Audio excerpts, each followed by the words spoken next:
गुरमुखो, आप जी समूह साध संगत को राधास स्वामी जी। साध संगत जियो, संत सतगुरु की मौज का कुछ पता नहीं होता। कहाँ पर कौन सी मौज बरसा दें।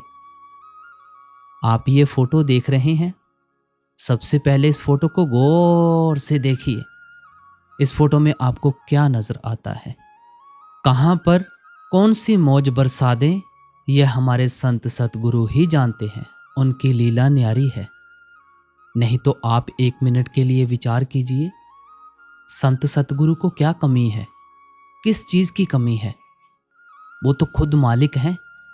उनके पास गाड़ियों की कोई कमी नहीं है। कौन सा जीव कहां से चलकर आ रहा था, किसको दर्शन देने थे? आप देख रहे हैं ना, ये बस में से फोटो खींची गई है और ये भी एक यादगार बन गई है।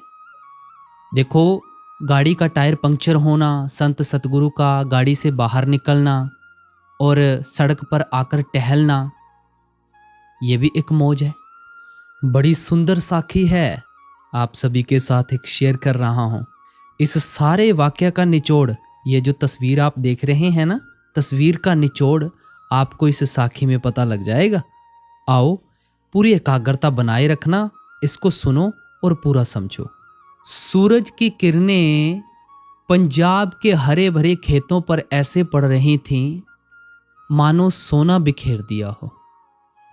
रोज की तरह एक सत्संगी भाई सरकारी बस की खचाखच भरी भीड़ में एक कोने वाली सीट पर बैठा था। इसको पूरा समझने की कोशिश करना। दिन भर की मेहनत से शरीर थककर चूर था और मन में दुनिया भर की चिंताएं डेरा डाले हुए थी। चिंता यह थी कि बेटी के विवाह की चिंता, दुकान पर घटती बिक्री की तनाव की चिंता और घर की छोटी मोटी परेशानियां उसके मन में बोझ बनी हुई थी। होता ही है, हर किसी के साथ होता है, बोझ बन जाती हैं वो चीजें। अब इस चीज को पूरे ध्यान से समझने की कोशिश जरूर कीजिएगा। वह खिड़की से बाहर देख रहा था, पर उसे खेतों की सुंदरता नहीं बल्कि अपने जीवन की उलझनें दिख रही थी।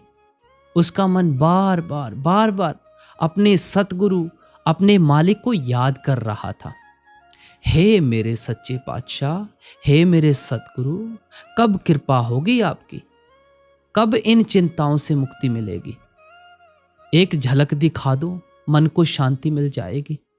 वह मन ही मन अरदास कर रहा था। बस अपनी धीमी गति से चल रही थी, सवारियां उतारते हुए। अचानक बस की रफ्तार धीमी हो गई। वह सड़क के किनारे रुक गई। आगे एक बड़ी काले रंग की कार खड़ी थी, जिसके कारण रास्ता थोड़ा संकरा हो गया था। बस में बैठे लोग उत्सुकता से देखने लगे। किसी बड़े आदमी की गाड़ी खराब हो गई है। किसी ने कहा, देखो तो जरा कितनी महंगी गाड़ी है। सत्संगी भाई ने भी अनमने ढंग से बाहर झांका। उसकी आंखें उस काली कार की चमक पर टिक गईं और फिर उस व्यक्ति पर जो कार के पास खड़े थे। उन्होंने सफेद बेदाग कुर्ता पजामा और सिर पर सफेद पगड़ी पहनी हुई थी। एक पल के लिए सत्संगी भाई की सांसें रुक गईं। उसकी आंखों को विश्वास ही नहीं हुआ।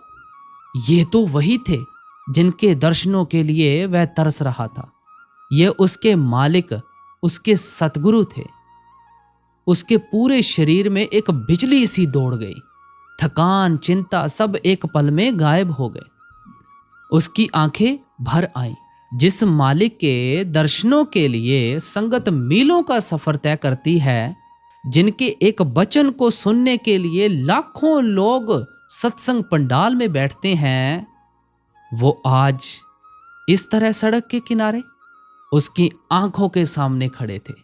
सोचो, अगर आपके सामने बाबा जी आ जाएं अचानक, तो आपका क्या हाल होगा? उस भाई का भी यही हुआ था। उसने ध्यान से देखा। सतगुरु अपनी गाड़ी के अगले पहिए को देख रहे थे, जो पंक्चर हो चुका था। ड्राइवर शायद मदद के लिए गया होगा, लेकिन सतगुरु के चेहरे पर चिंता या परेशानी की एक लकीर तक नहीं थी। वही सौम्यता, वही ठहराव, वही शांति जो वे सत्संग के दौरान मंच पर देखते थे। ऐसा लग रहा था मानो कुछ हुआ ही ना हो। वे बस सहज भाव से खड़े थे, जैसे ये भी उस परमात्मा के हुक्म का एक हिस्सा हो। बस में बैठे लोग अभी भी कानाफूसी कर रहे थे। इतनी महंगी गाड़ी भी पंक्चर हो जाती है। कोई हंस रहा था, पर सत्संगी भाई के लिए ये कोई आम घटना नहीं थी। ये एक जीवंत सत्संग था जो बिना शब्दों के हो रहा था। उसने सोचा, मैं अपनी छोटी छोटी परेशानियों पर कितना विचलित हो जाता हूं। दुकान में थोड़ी मंदी आ जाए तो मेरा मन अशांत हो जाता है। घर में कोई बीमारी पड़ जाए तो मैं परमात्मा को कोसने लगता हूं। मेरी आस्था कितनी कच्ची है।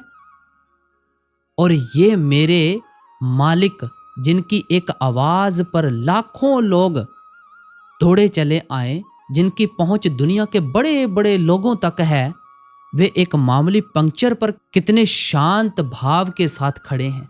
उसे लगा जैसे मालिक उसे आंखों ही आंखों में सिखा रहे हों, प्यारे, गाड़ियां चाहे मर्सिडीज हों या साइकिल, यह दुनिया की चीजें हैं। इनका स्वभाव ही है धोखा देना, खराब होना। शरीर चाहे राजा का हो या रंक का, इसका भी एक दिन अंत होना ही है। असली चीज है तुम्हारा मन, तुम्हारी सूरत। क्या वह इन छोटी छोटी घटनाओं से विचलित होती है या भजन सुमिरन में टिकी रहती है? जीवन के सफर में भी ऐसे ही पंक्चर आते हैं, कभी बीमारी का, कभी गरीबी का, कभी रिश्तों में दरार का। समझदार इंसान वह नहीं जिसके जीवन में पंक्चर ना हो, बल्कि वह है जो पंक्चर होने पर अपनी शांति और अपना संतुलन ना खोए, जो हर हाल में मालिक का शुक्राना करे और उसके हुक्म को मीठा मानकर स्वीकार करे। सत्संगी भाई की आंखों से आंसू बह रहे थे, लेकिन ये दुख के नहीं बल्कि शुक्राने और समझ के आंसू थे। उसे अपने सारे सवालों के जवाब मिल गए थे। उसकी सारी चिंताएं उस पंक्चर टायर की हवा की तरफ निकल गई थी। उसे महसूस हुआ कि मालिक ने ये सब उसी के लिए किया है। उसकी अरदास सुन ली गई थी। उन्होंने अपनी करोड़ों की गाड़ी को पंक्चर करके उसे सड़क किनारे रोककर बस में बैठे एक साधारण से जीव को दर्शन और शिक्षा दी थी। यह उनकी कितनी बड़ी दया और मेहर थी। बस का ड्राइवर हॉर्न बजाने लगा। शायद आगे का रास्ता अब साफ हो गया था। सत्संगी भाई ने अपना मोबाइल निकाला। उसके हाथ कांप रहे थे। उसे पता था कि फोटो खींचना शायद सही नहीं है, लेकिन वह इस पल को हमेशा के लिए कैद कर लेना चाहता था। यह तस्वीर उसके लिए सिर्फ एक फोटो नहीं बल्कि एक पूरा सत्संग थी, एक प्रेरणा थी, एक गुरु का मौन उपदेश था। उसने कांपते हाथों से तस्वीर खींच ली। बस धीरे धीरे आगे बढ़ने लगी। सत्संगी भाई तब तक खिड़की से बाहर देखता रहा जब तक मालिक की छवि आंखों से ओझल नहीं हो गई। जब वह ओझल हो गए तब भी आंखें वहीं टिकी थी। अब बस के शोर और भीड़ से उसे कोई परेशानी नहीं हो रही थी। उसका मन शांत और स्थिर था। उसके चेहरे पर एक गहरी मुस्कान थी। उसे अब बेटी के विवाह की चिंता नहीं थी, क्योंकि उसे विश्वास हो गया था कि जो मालिक एक पंक्चर को भी अपनी मौज का हिस्सा बना सकता है, वह उसके जीवन की गाड़ी को भी सही सलामत किनारे लगा ही देगा। घर पहुंचकर जब उसकी पत्नी ने उसके शांत और प्रसन्न चेहरे को देखा तो पूछा, आज आप बहुत खुश लग रहे हैं। दुकान पर कोई बड़ा मुनाफा हुआ लगता है। भाई ने मुस्कुराते हुए कहा, नहीं भाग्यवान, नहीं। आज मुनाफा दुकान पर नहीं, जीवन में हुआ है। आज मुझे सड़क किनारे ही सच्चा सत्संग मिल गया।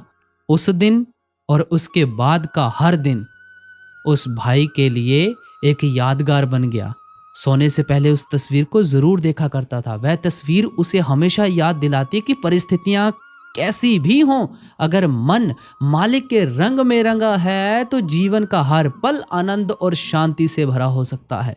एक पंक्चर टायर ने उसे जीवन का सबसे बड़ा सबक सिखा दिया था। संभाव में रहना और हर हाल में उस मालिक के हुक्म में राजी रहना, ये उसी की मौज है। अब देखो, संत सतगुरु को किसी चीज की कमी नहीं है। एक फोन करें तो हजारों गाड़ियां आ सकती हैं, लेकिन उसकी मौज देखो, गाड़ी से खुद बाहर आए और आकर सड़क किनारे टहलने लगे, मानो कि ये भी एक हुक्म है। किसी को दर्शन देने हो, पता नहीं किसके कर्म कितने भारी थे, वो हल्के करने हो। संत सतगुरु उस मालिक के भाणे को नहीं टालते हैं, वो उसके हुक्म में रहते हैं। जो उनका आदेश होता है उसके आदेश के अनुसार चलते हैं। और ये साखी आपको एक प्रेरणादायक साखी सुनाई गई है, ताकि आप इस साखी से एक गहरी प्रेरणा ले सकें कि अगर हम अपने जीवन में इन सब बातों का ध्यान रखते हैं जो हमें इस प्रेरणादायक साखी में समझाई गई हैं, तो हम कभी भी जिंदगी में डोलेंगे नहीं। अपने संत सतगुरु के ऊपर पक्का विश्वास होना चाहिए। पक्का विश्वास यानी अटूट विश्वास होना चाहिए। आंखें मूंद कर जो विश्वास होता है। आप बस में ट्रैवल करते हैं, आपका विश्वास ड्राइवर के ऊपर होता है। आप फ्लाइट में ट्रैवल करते हैं तो आपका विश्वास पायलट के ऊपर होता है। ट्रेन में ट्रैवल करते हैं तो आपका विश्वास ट्रेन के ड्राइवर पर होता है। इसी तरह अगर आपने अपने जीवन की डोर उस संत सतगुरु को सौंप दी है तो वैसा ही विश्वास होना चाहिए, ये मुझे उस किनारे लगा देगा। ऐसे ही अगर आपने संत सतगुरु के ऊपर अटूट विश्वास रखा है, वो आपकी नैया एक न एक दिन पार जरूर लगा देंगे। लेकिन जो उन्होंने उपदेश दिया है कि भाई सिमरन और भजन में मेरे को बैठक पक्की चाहिए, जैसे हुजूर बड़े महाराज जी के समय की कहावत थी ना एक डॉक्टर जॉनसन जी की। जैसे डॉक्टर जॉनसन जी ने कहा था कि प्रेम कहाँ से मिलता है, तो हुजूर बड़े महाराज जी ने कहा था प्रेम मेरे पास मिलता है। तो वो कहने लगे उसके लिए क्या करना पड़ेगा। तो हुजूर बड़े महाराज जी ने कहा था आप नौकरी पर जाते हैं तभी आपको तनख्वाह मिलती है, इसके एवज में आपको मेरा काम भी करना पड़ेगा। मेरा काम यही है कि मेरे को बस आपकी बैठक चाहिए, 2 घंटे सिमरन और आधा घंटा भजन। सिमरन और भजन की बैठक पक्की कर लो, प्रेम खुद ब खुद बरसेगा और अटूट विश्वास होना चाहिए गुरु के ऊपर। हर एक सफर, हर एक दिन, हर एक पल सुहावना हो जाएगा। अपनी डोर उस संत सतगुरु के हाथ में दे दो, नैया खुद ब खुद पार लग जाएगी। तो ये साखी सुनाने के बाद आप जी से मैं एक विनम्र बेनती जरूर करूंगा कि ऐसी ही प्यारी प्यारी साखियां हमारे इस चैनल के ऊपर और भी बहुत सारी हैं, आप उन्हें भी सुन सकते हैं। बकायदा आपको ये प्लेलिस्ट शो हो रही है, इसके ऊपर क्लिक कीजिए और प्यारी प्यारी साखियों को सुने। राधा स्वामी जी।